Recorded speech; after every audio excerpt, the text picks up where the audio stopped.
kung lalaki ka, alam mo yung decision mo. Alam mo na ikaw dapat ang tatayo para sa tama. You know that you're a man. Pero pag susulubinin, wala ka. When many people are dying every day and going to hell, we need men that will stand. O pastor, hindi ako gano'ng marunong, hindi ako marunong magbasa. Pero turuan ang Panginoon para matuto akong mag-solving. Humble man, obedient man, determined man. It doesn't matter kung may kasama man siya wala.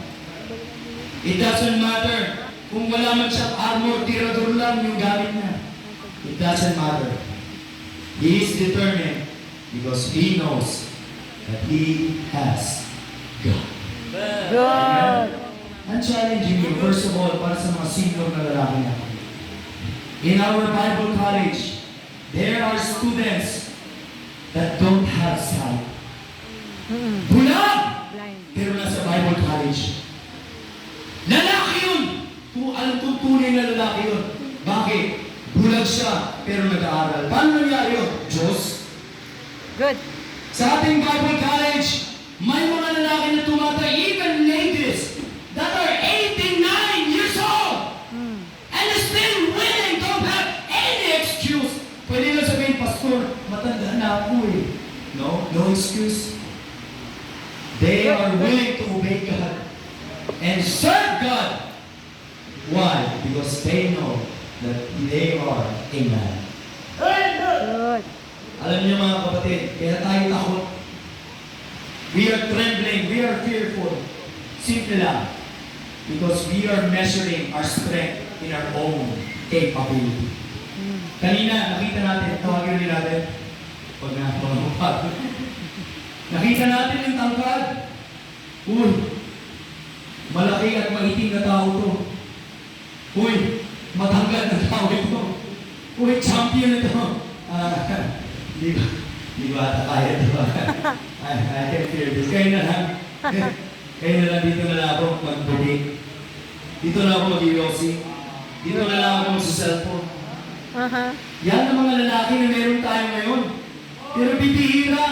Yung naglilinis dito na lalaki. O salamat sa mga lalaki na nagsamento nito. Amen? Man. Available men. We need those kind of men. But where are the men when the work needs you? There are still many people out here. Many work to be done here. Pero nasa ang mga lalaki?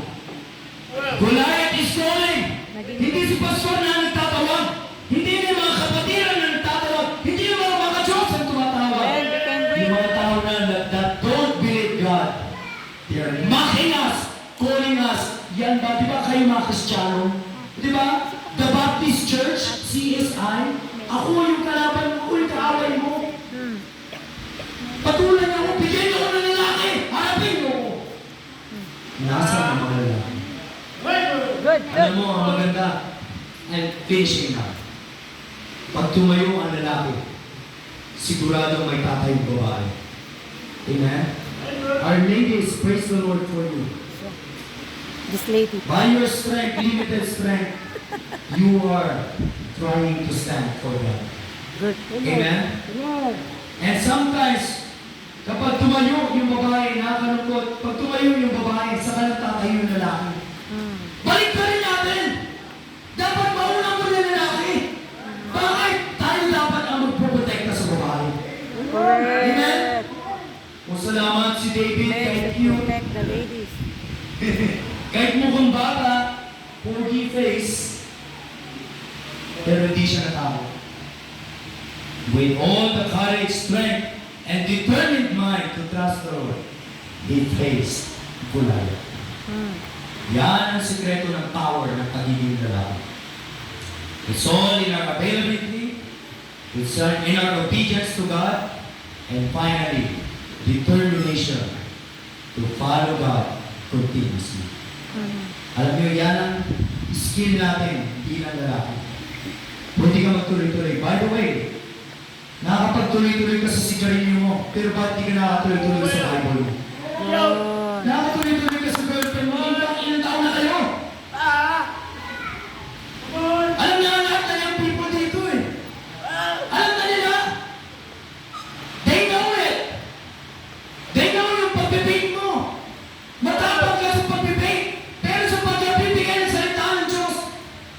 hindi ka makita. Nasaan pa yung lalaki? By the way, matapang ka sa basketball. Pero pagdating sa running and giving trust, nasaan ka? Lahat, kaya nga sabi, Sir Paul, kasi kayo yung anak ni Pastor. Ikaw! Lalaki ka ba? You are a man, you can do something. And if you can do something, it will help also other men. It will help the church. It will help our ladies. May magagawa ang bawat isa. Good. Goliath is challenging the enemy of God. Give me a man. Pakatay po na katayo. For that,